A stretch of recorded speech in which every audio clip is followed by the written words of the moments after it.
So wangifonela umama wathi nginendlu ewatha 3 million ngifuna ukukupha yona uhlale nayo nabantwana bakho. Do ungayenzi shelter ngoba inkulu. Ngithi uhlale khona nabantwana bakho because uNkulunkulu revealed that to me ukuthi I must give you that house.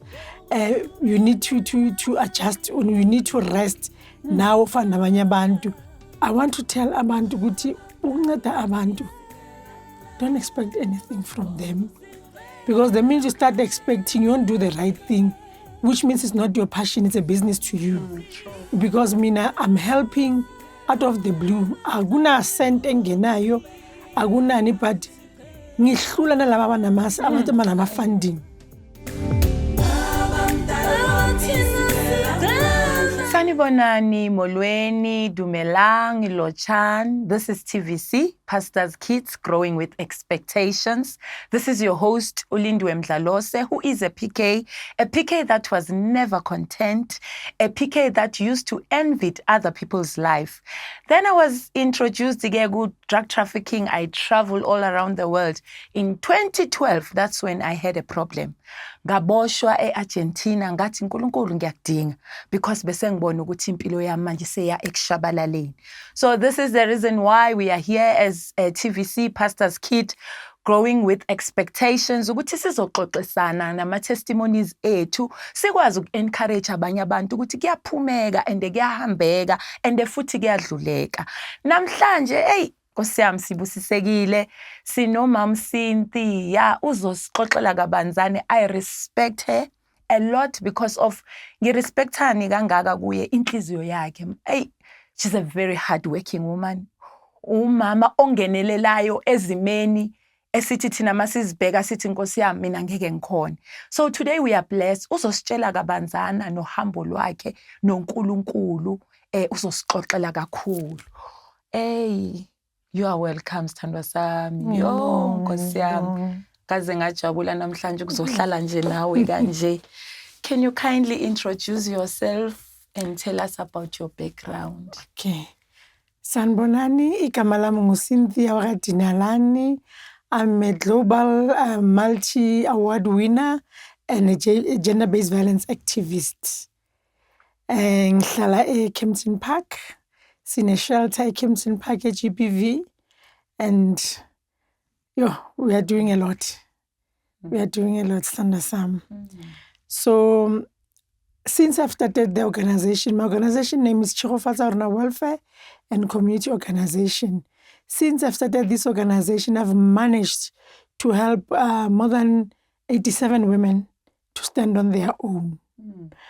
Bangaphandle bayihlalela kamnandi, they're gender-based violence free, bathola imisebenzi bayisebenzela because this is what we want.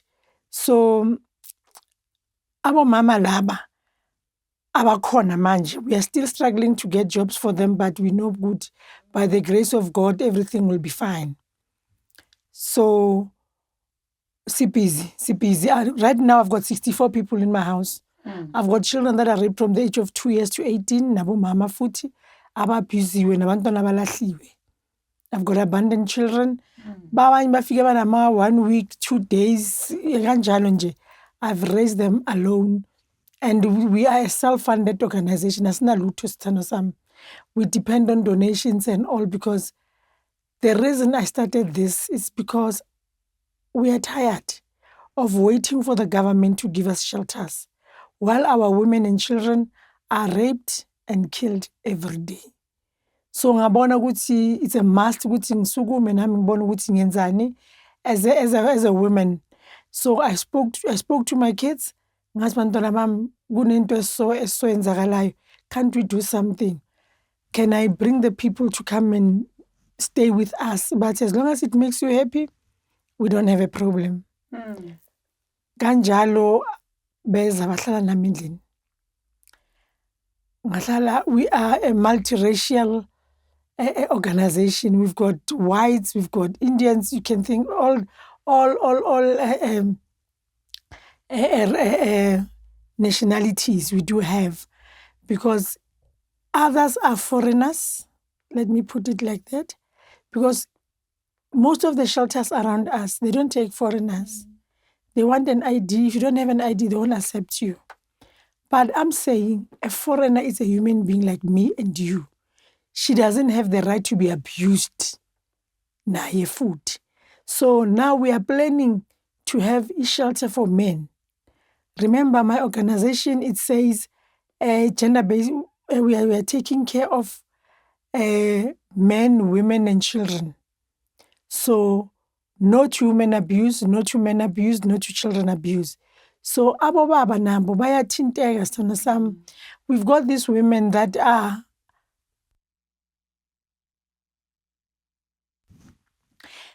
are control freaks, that abused men. I've got 40 men on my list that came to me and said, we need help. Bazoyapi. We don't have a shelter for abused men in South Africa. So I'm planning to open that so that Naba feel a love. That's why you see there's a lot of cases sabo baba bazibulalayo, because no one abapha a chance which I'm here for you, talk to me. You understand? Because abanye bafila ukuthi if ngiya ngaphandle ngiyokhuluma bazongihleka. That's why they end up killing themselves. Abanye bayazibulala babulala nabafazi because they can't take it anymore. So ngisebenza nomunye ubhuti bathi uNkululeko Khanyiwe ongazibulali campaign. uNkululeko, then when I've got cases like that thola ukuthi umuntu ufuna ukuzibulala, then I said no. Don't do that. We help and refer those people to uNkululeko. Yeah, so I think we need to stand together and fight this pandemic. I've got children that are raped from the age of 2 years. Abantwana 2 years. Because abo mama sithenga uthando emadodeni ngabantwana bethu. Umntwana kutshela ukuthi ubaba ungenza so, or umuntu wakho boyfriend wakho athi hayi uwomsejusile. Umntwana 2 years 6 years wazini ngokusejusa. Just because sithanda amadoda kundlula abantwana bethu. That's why uthola ukuthi ne-gender-based violence becomes worse, more especially endlini. Usitshela ukuthi umntwana umshiya endlini ukuthi ubaba amprotecte, kanti ubaba uyozomosha. So I want to urge kubo mama ukuthi please bo mama chinchani imihambo yenu. Asichinche. Not all women are doing that, but those that are doing that, asichincheni bafazi asithande nabantwana bethu. Umntwana makathi umuntu umbambe lawa amenzani, believe that child before it's too late. Wow. Ngishilo ngathi babukele emakhaya sinomama osebenza kakhulu, ushilo ukuthi sekawina ama-awards amaningi ngomsebenzi awenzayo ulwisana ne-GBV, and simzwile ubalile ukuthi usiza bomama, usiza abantwana, usiza bobaba. Kakhulukazi ngiyele ngamangala makathi unama cases already wabobaba abazivezayo, because abobaba esikhathini esiningi bayasaba ukukhuluma ukuthi baya abuseka. Siyabonga kakhulu umama makakwazi ukuthi angenelele nakulawo ma cases. Sithandwa sami, yazi into engayithanda mangizwa istory sakho, qala nje ukuzwa ngawe ukuthi uyele wavula indlu yakho, wayenza indlu yabantu abahlukumezekile. Tell us about leyo journey ukuthi uthi unabantwana unomndeni bathi mama no, we are fine, abeze for as long as when you're right. So yeah, bokunzimanyana mntana sekhaya, yazi ukuhlala nabantwana bakho experience all these things. But mina I say ngithi manje I thank God for abantwana bami. If ungase abantwana bami ngoba angikho la ngikhona, because omunye umuntu makavakashile uhlala 2 days akathi uhamba nini lo muntu. So abami they tolerated everything, and they end up bangincedisa bona. Mangekho kuthiwa amaphoyisa nasegate alethe umntwana or alethe umama, they take care of those people, and they do the administration and everything. So ngathi ngiloko ngibusy nabo mama, i-social development approached me, but yazini sisi you cannot stay nabo uthi wenza i-shelter uhlale nabantwana bakho nomndeni wakho la. You must move out. Ngathi indlu yami, ispace abantwana bami indlu yami, so ngiyephi. But for us to register this shelter, you must move out. So I was interviewed ku newsroom, ngayikhuluma ku newsroom ukuthi they say I must go out, but I don't know where, only God knows. Kanti kuzoba nomama ozongizwela. Angimazi lo mama, bengicela ukumbona makangipha ikhiya zendlu. So wangifonela umama wathi nginendlu eworth 3 million ngifuna ukukupha yona uhlale nayo nabantwana bakho. Do ungayenzi shelter ngoba inkulu. Ngithi uhlale khona nabantwana bakho because uNkulunkulu revealed that to me ukuthi I must give you that house. You need to adjust, you need to rest nawe ufana nabanye abantu. Angeke uhlale ulale stressini uvuke stressini nawe ufuna ukuthi uphumule. So sahamba nge-28 zaka September, I went to the South African Heroes Awards. Ngathola i-award ye-women empowerment. I beat the whole South African women empowerment. So ngathola leyo award, and then on our way back home, that's where the lady phoned me, sent a message. In fact, it was around 12:30, 12:20, midnight. Uthi usisi, can we meet tomorrow at 2:30? Will address le. I want to hand over the keys to you. Ngathi hayi. Lo mama lo angimazi. Ngathi besihamba nabantu ngathi ngicela ningigapheni. Tomorrow ngo-2, I don't know this woman. I don't know if it's true. Because akunamuntu omnyama futhi sesi ongathi thatha sijwayela belungu. So uNkulunkulu wangipruvela ipoint ukuthi nabantu abamnyama bayayenza lento leyo. I went there, mangifike ngiyamthola uZuma egate. Uyangazi because she was saying everything. Mangivela ku newspaper, uthatha the article I paste emva komnyango. I paste articles wami. Then she was like, I was praying to God, good, how can I help this woman? So uNkulunkulu wa reveal ukuthi no, give her your house. So she gave me that house. Mangena phakathi kule handle yo, cishe ngashona. Then I said to myself, yabona uNkulunkulu wenza izinto ngendlela yakhe. If uNkulunkulu bekangibuzile mina ukuthi ufuna indlu enjani, bezothi noma enjani noma yabona. So wangibonisa ukuthi yena uzongikhethela into abonayo ukuthi it's worth it. It's worth it. Ingifanele. Uyabona. So now I'm sitting peacefully so in my house, but there's no peace, unfortunately. I thought mangihlala kwami endlini enye abahlala kwenye ngizoba ne-peace. Angina peace. Thana sami still the same because I have to go there and check. I have to go there and attend cases. Others mangilele ebusuku kuyafona ngabo 3 umama urejiwe, umama uyashaywa, indoda nayo bayigijimisa, omunye na umfazi ufuna ukuchisa umkhukhu, into ezifana nalezo. So then you must wake up and deal with them. Akuna peace. So it's just like that ukuthi uNkulunkulu mawumthemba, and when you do good things, God will reward you mysteriously so. So I want to tell abantu ukuthi ukunceda abantu, don't expect anything from them, because the minute you start expecting, you won't do the right thing, which means it's not your passion, it's a business to you. True. Because mina I'm helping out of the blue. Akuna cent engenayo, akunani, but ngihlula nalaba banamasi abantu banama funding. Because banama funding, what did they do?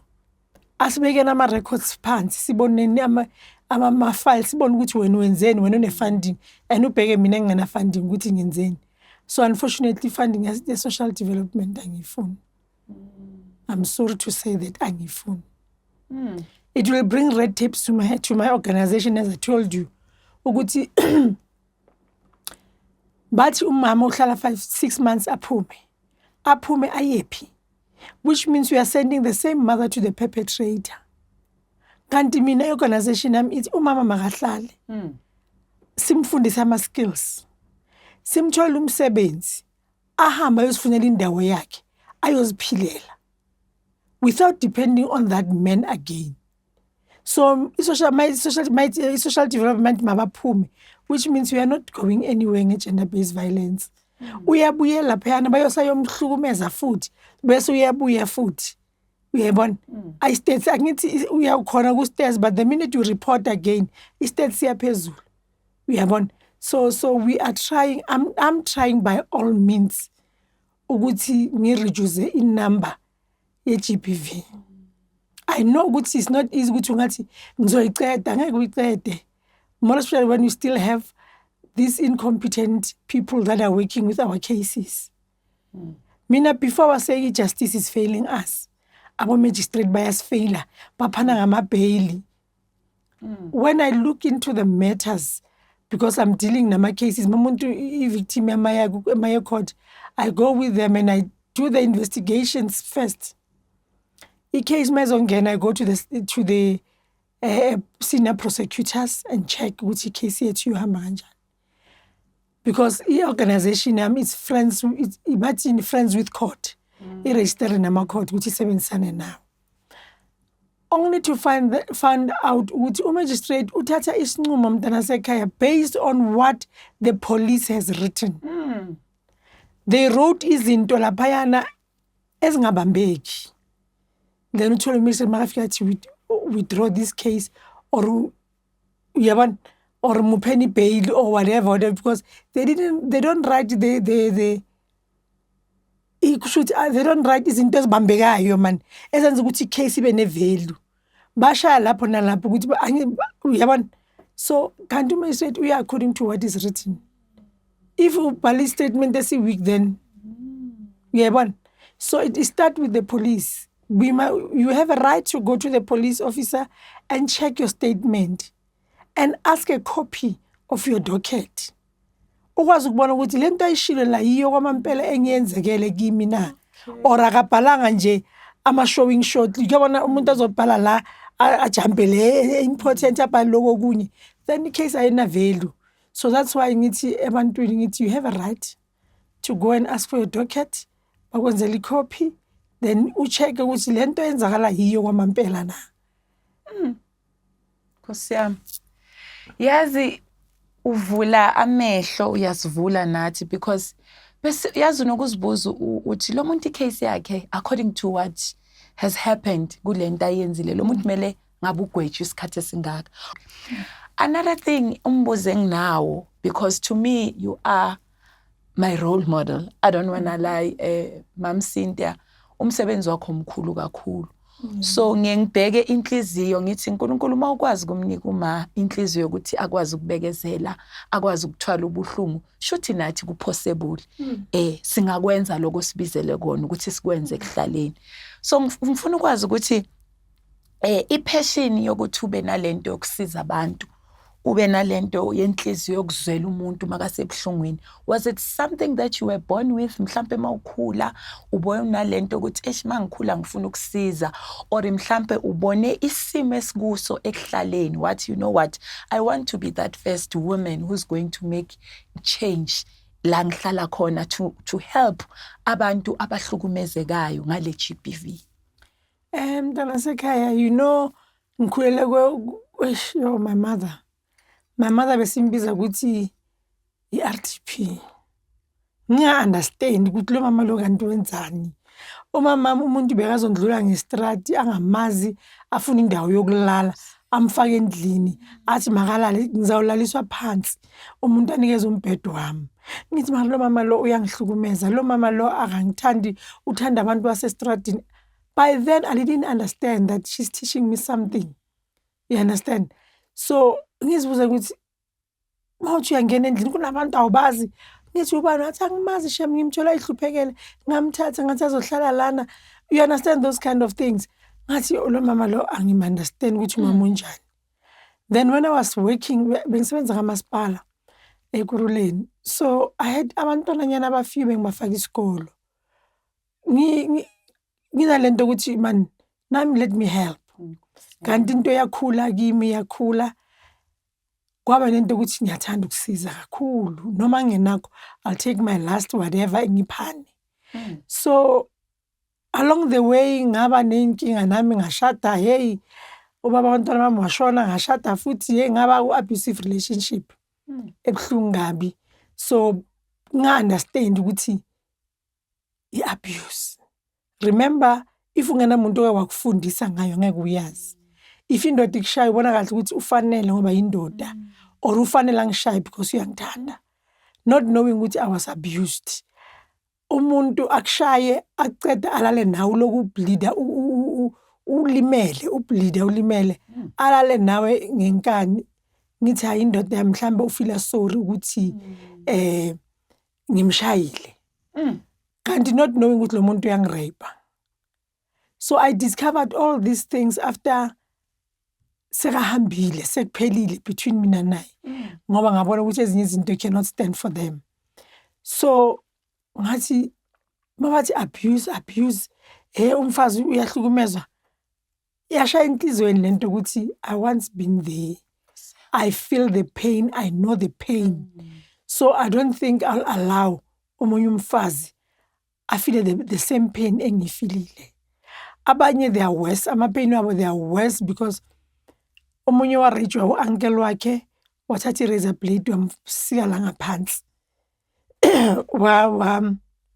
wamfaka ichilisi. So she was with me waze wahamba uhambe sekakwazi ukuhamba right. So ngathi uyabona asisifundiseni ukuthi ipain omunye umuntu makube ipain yakho singahleki ngama situations wabanye abantu because right now mangakutshela mntana sekhaya people doesn't want to talk about their problems because umuntu makeza kuwo ulindiwe unje akutshela inkinga zakhe tomorrow zoba ziku social media.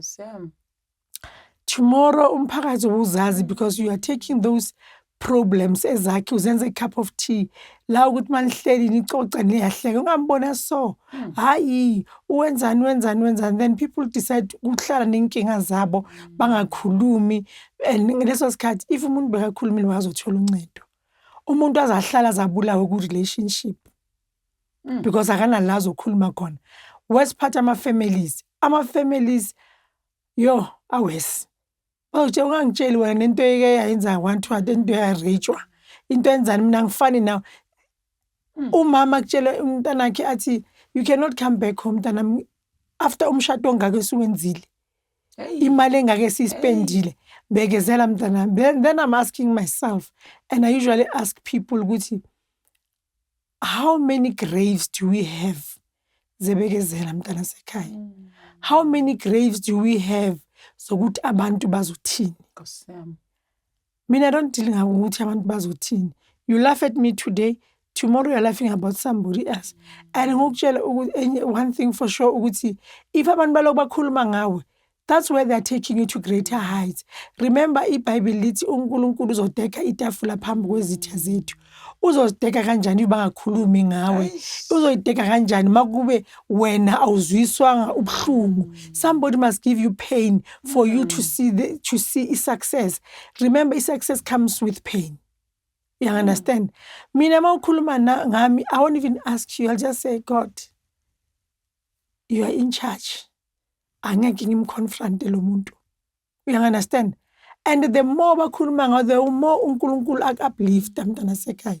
So abanye abantu ababona ukuthi uzimoshela isikhathi molo ukukhuluma ngamanye abantu because ukhuluma ngamanye abantu ezakho awukwazi ukuzibheka because ubheke inkinga zabanye abantu ngokuhleba abanye abantu. Mina I had friends, lot of friends, but after I started this organization ngathi ngine seminar bakhona abangani bami ngathi I'm starting this journey and if umngani wami uzoza kimi uzokhuluma ngolindiwe uthi uyambona ulindiwe hey ndoda yamshaya hey bamgijimisa abafana hey bayenzani then you are not my friend anymore. Umngani wami uza kimi athi hey ulindiwe unonkinga indoda imenza 1 2 3 4 how can we help? Then you are my friend. Awuzi kimi uzokhuluma ngabantu ukuthi ubani bamenzeni then what?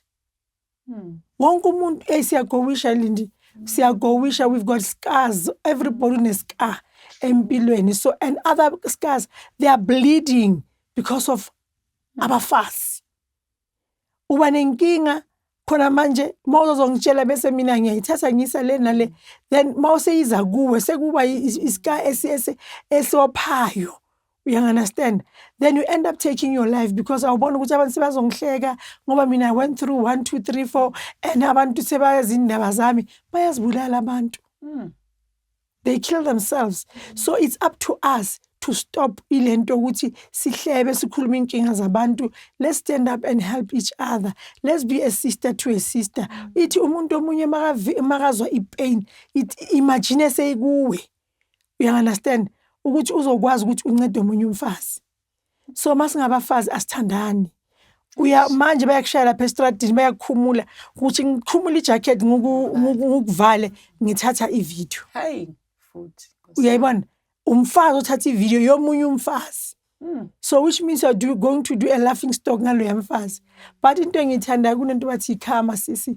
Ikhama deals with people. You do this namhlanje kimi.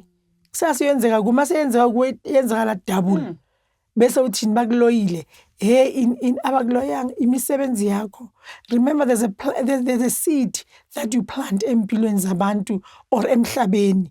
So if that seed ikhula, that's where uzobona ukuthi I've planted a right seed or a wrong one. You understand? So that's why I usually tell nabo mama ngihlala nabo every day. Ngithi mani so anazani, but because you are in one roof, you are a family. Learn to love each other. And by learning to love each other, start loving yourself. Angangikwazi ukukuthanda ngazithandi. Angikwazi. Angeke ngibe nepeace. Ngithi ngizoba nepeace nawe mina ngokwami anginayo ipeace. It starts with you. You change your life first before you can change another person's life. Wow. Ay, powerful. Nangempela yazi into enzakalayo ayikho mnandi. Thina singabantu besifazana asithandani, siyacekelana phansi kakhulu. And ama cases amaningi wabantu abayisusile emhlabeni, ama cases ukuthi ngatshela ubani into engidlula kuyo ebhlungu wayithatha wayoyihlekisa ngami. So asifani ukuthi wena uzokwazi ukuthi udile naleso simo. Abanye abantu vele babona ukuthi no, the best thing ithi ngiyisuse emhlabeni. So ngibonga kakhulu namhlanje siyafunda ngayi GBV because sifacene ne crisis. I crisis lapho sidinga uNkulunkulu ukuthi asisize ngoba nathi nje generally singabantu. Mawuthi uyabheka kwamanye ama cases siyayibhebhethisa lento ukuthi iqhubeke. As much as we are saying ukuthi thina abantu besifazana nathi indlela esenza ngayo angazi sithandwa sami ngizothanda mhlambe ngibuze kuwe ngoba nami into engihlezi ngiyibuza yona mhlambe ngirong uyabona because angakafinyeleli lapho kuleso simo but sesithi masihleli singaboma masixoxe uthola ukuthi asisatholani mhlambe sesiya kuba nongathi sesiyadonsisana because indaba le yama abusive relationships because kunabo sisi esibazi esiphila nabo siyazama ukuthi sixoxisane nabo sibabonise ukuthi no umuntu okushayayo kwenza so uthanda lukho lapho bese umuntu abona ngathi mhlawumbe uyamonela because into engizwayo in most cases mabaphendula osisa baku abusive relationships bathi no uyangithanda uyabona makangishaya kanje mina I don't see anything wrong. I mean vele mela ngishaya ngoba sometimes mhlambe engikhulume kabi kuyi. So mina ngithanda ukubuza kuwe ma because you are dealing with lama cases and nawe njoba ushilo ukuthi une experience ngalokho ukuthi bangasizakala kanjani ngoba abanye baba basaphumi baphuma ngezidumbu kulama relationship. So umuntu makayibona le impawu zokuthi mina ngu relationship engekho right yini umuntu wesifazane into mhlambe njengomama one experience ngalezo zinto ongaba advisor ngayo before kuba late because bahleli abosisi bethu kuma relationship abusive kakhulu. Okay. Uyazi umuntu akwazi kumnceda umuntu sana sami until yena athi enough is enough. Remember abomama abaningi bahleli kuwo lawo ma relationship because of material things. Omunye wathi kimi wathi mina as long as ngakhala ngidrive iFerrari akunandaba ngine blue anga phakathi kweFerrari akunandaba. Forgetting ukuthi should you know kanje lento ne ama perpetrators they will abuse you sithana sami akushaye ube nama blue eye ulimale mawusabulimela kanjalo ahamba yokuthengela imoto ora kunikeza ama flowers ora kunikeza imali athi hamba uzispoiler I'm sorry. That one we call it a cycle of violence sithana sami because uyakuvala, and now uyavaleka, you forget about the pain. True. Okuyo, you forget about the abuse. Okuyo, you think about izinto zamanje, material things. So it's difficult for utshela umuntu ukuthi aphume till yena decide ukuthi enough is enough, ngifuna ukuphuma. But I'm saying kulaba abafuna ukuphuma bangazi ukuthi ngizophuma ngephi, ngiyodla ini. We are here for them. We can give them skills. We can go to ama restaurant kuphi sibafunele imisebenzi. Bahamba yoziphilela basitholele imisebenzi yabo, baziphilele basebenze. Kumnandi kanjani ukungena restaurant uthengele ukudla ngemali yakho. Ufile ukuthi ngifile ukuthi ngingathenga ukudla kwe500, it's my money. Akuna umuntu ongibuza ukuthi ngakuphi 500 wenzeni ngayo in. So other women angazi basijwayeze umkhuba okwenzelwa. That's why ubona umuntu noma afana ukuthi aphume ku relationship kuba nzima. Abanye bayazibulala ukuthi angeke ngiphume, ngamane ngizibulala ukuthi kunokuthi ngiphume kule relationship because ujwayele ini ukwenzelwa. As women, we must start being dependent. Let's depend on ourselves. Let's wake up and do something. Mina khona manje, you know, I've got a shelter. Noma ingekho imali. Right now, I'm ngisesikolweni ngisifundisa ukwenza ama-detergents so that I can learn and come and teach you. You go and teach that other one. You go and sell them. You understand? Kuba isekele nje yokuthi mina mangizenza ngiyawathengisa ngize ngiyakufundisa. Now uyafundisa uziyathenga. Isekele iba njalo. So kunabo mama bangafuni bafuna ukuba ama-housewives. Housewife angeke iphume. Iyophuma isidumbu. Because they don't want to listen. Umuntu uthi ukuthi mangiphuma labana uzongiphi 50,000. Lezo sikhathi unezandla, unengqondo. You understand? And you are not crippled. Even crippled people, disabled people, let me respect them. Ama disabled people, they work for themselves to make something ebazophila ngayo. Wena uphelele utshela ukuthi ufanele ukuthi ube umuntu okusebenzelayo. Indoda mangaqala ukuthenga nama-pads, let's start there. Ne-roll on, ne-makeup, you are done. It's done with you. Because uzogibela enhloko ayehle the bafuna ngakhona, because without yena ngeke kube nazo lezo zinto. Abanye bakutshela ukuthi ngiyakumaintaina. Mawuhamba la uyosithola phi? Ngoba I'm taking care of you. You can't take care of yourselves. Bayathuka labantu laba kuma-relationship. I-housewife kodwa uyathukwa. Mina nginomunye oguca ngamadolo ukhumula isitile etho bakabona indoda emakayibulisa guca ngamadolo. Imbulisa indlula ingathi ngami imhloniphe nayo, yabona imbulisa into ethi ngilethela ukudla. You understand? Ezinye abanye ama-treatment angekho right. Ngithi ohlaleleni lana nkosi yami, nini akabuyi, nini kuza ne-girlfriend la ne-girlfriend embhedeni, uzolala phansi girlfriend ihambe ubuyele embhedeni just because ufela imali. Athi phela kithi badepende kimi, mangahamba la ngiyoyithola phi? Umama wami uzohlupheka. Mfazi, don't have hands. Can't you go and work for yourself? Uphile kamnandi, because right now ubhlungu kanjani ukuphila ku-mansion house. A mansion house uphila ngepain, uphila ngenyembezi every day. Then kuyohlala emkhukhwini msana sami happily so. Uhlale uhappy, right, uyazini impilo yakhe i-right. So abantu, they don't see the difference ukuthi ngamane ngihlala emkhukhwini ngihappy ukuthi ngiyohlala ku-mansion house ngekho happy. Hayi, siyezwa ke ukuthi bomama asisukumeni sizenzeleni. Singadependi kobaba. Yes, ubaba makakhona endlini akwenzela lokho akwenzela kona, but makungathi mhlawumbe ukuthola lokho okutholayo ukuthola mhlawumbe sowuthukiwe washaywa. No, let us learn ukuthi sisukume sikwazi ukuyosebenza, sinezandla, uNkulunkulu siphile umqondo. Ngifunde kakhulu namhlanje, sifundile sisemakhaya, sifunda ngayo uGBV ukuthi bomama noma sithanda kanjani masinga dayisi ngey'ngane zethu. Uyasho mama uthi unabantwana ahlala nabo abancane abanabo 2 years, banye banabo 6 years, bareyitshiwe just because mina lindiwe ngihlala nale boyfriend yami ehamba ingene umntwana makazongitshela athi ma ubhuti ungenze so bese ngithi ayikho lento le uwe osukele ubhuti sinjani kanti bantu besifazana ake siprotecteni abantwana bethu kubi ngaphandle ingane ziyahlukumezeka all in the name of love ngoba nje ngithi mina hayi ngiyamthanda uBheki angeke ngimamele unoluthando lento ayishoyo saze safunda saze sabusiseka saze savuleka amehlo ngithanda nokusho nokubonga ukuthi I am so blessed and honored ukuthi uma avuma ukuthi ngizom-interviewer.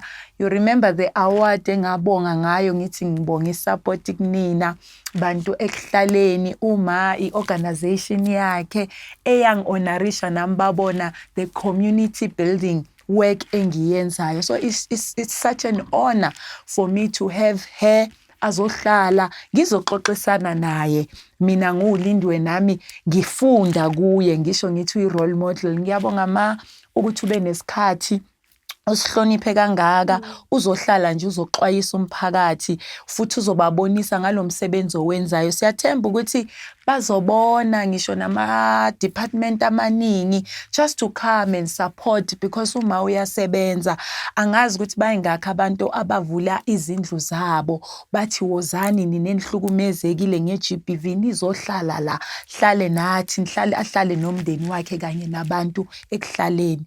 May the Lord continue to increase you and bless you with your family.